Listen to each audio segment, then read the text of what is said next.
जो क्वेश्चन आपको बताया गया उसी से रिलेटेड दूसरा क्वेश्चन ये लिखा हुआ है। 5 मीटर लंबी सीढ़ी है जिसका सिरा क्षैतिज फर्श और दूसरा सिरा ऊर्ध्वाधर दीवार के सहारे टिका है। सीढ़ी का ऊपरी सिरा 10 सेंटीमीटर पर सेकेंड की दर से नीचे की ओर फिसलता है, तो ज्ञात करो सीढ़ी तथा फर्श के बीच का कोण किस दर से घट रहा है जबकि निचला सिरा दीवार से 2 मीटर दूर है। A ladder whose length is 5 meters is situated with floor and horizontal wall. If upper end of ladder slip at rate of 10 centimeter per second, find the decreasement of angle between ladder and floor when lower end of ladder is 2 meter away from wall. अब figure में देखिएगा आप, अभी इसके पहले वाले question पढ़ा था, ए बी क्या हो गई सीढ़ी, ए सी फर्श, बी सी दीवार। अब देखिए आपको पता है कि इस ए बी की लंबाई में कोई इफेक्ट नहीं पड़ेगा, सीढ़ी की लंबाई ना तो कम हो जाएगी ना तो ज्यादा, फर्क किसमें पड़ेगा, ए सी और बी सी में। कैसे? अगर सीढ़ी को बाहर की ओर खिसकाया जाए तो एसी की लेंथ बढ़ती जाएगी, बीसी की लेंथ कम होती जाएगी। अगर सीढ़ी को अंदर की ओर ऐसे फिसलाया जाए तो एसी कम होता जाएगा, बीसी बढ़ता जाएगा। तो हमने मान लिया कि माना किसी समय टी पर ये एसी की लंबाई एक्स है और बीसी की लंबाई वाई, क्योंकि एक्स वाई में ही चेंजमेंट होगा, इसमें चेंजमेंट नहीं होगा। कैसे होगा आप समझ गए, सीढ़ी को बाहर की ओर खिसकाने पर ये बढ़ेगा ये घटेगा, अंदर की ओर खिसकाने पर ये बढ़ेगा ये घटेगा।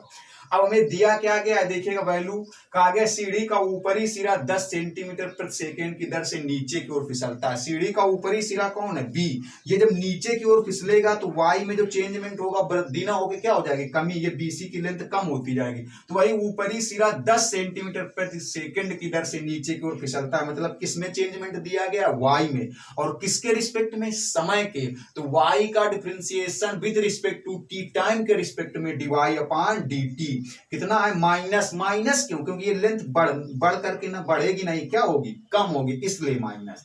माइनस इसलिए लिया गया क्योंकि ये लेंथ बढ़ेगी नहीं बल्कि कम होगी, क्योंकि नीचे की ओर फिसलता है। 10 सेंटीमीटर प्रति सेकेंड, सेंटीमीटर को मीटर में कन्वर्ट कर लिया तो 0.10 मीटर पर सेकेंड, माइनस इसलिए क्योंकि कमी हो रही है। अब हमें ये एंगल बताना, ये थीटा बताना है। कहा गया देखिए सीढ़ी तथा फर्श के बीच का कोण, सीढ़ी कौन है, ए बी, फर्श कौन है, ए सी, उसके बीच का कोण थीटा। थीटा में हमें चेंजमेंट बताना है।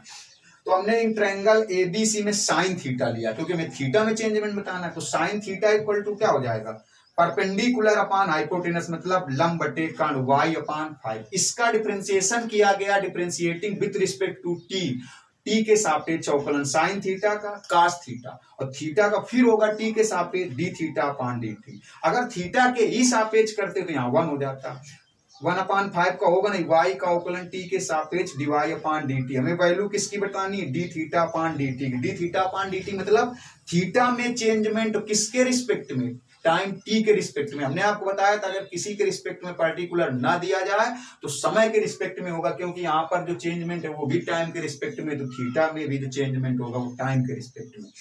कास थीटा अपान में कास थीटा की वैल्यू रखी गई फिगर से, देखिएगा कैसे, कास थीटा इक्वल टू हो जाएगा x upon 5, cos theta equal to x upon 5।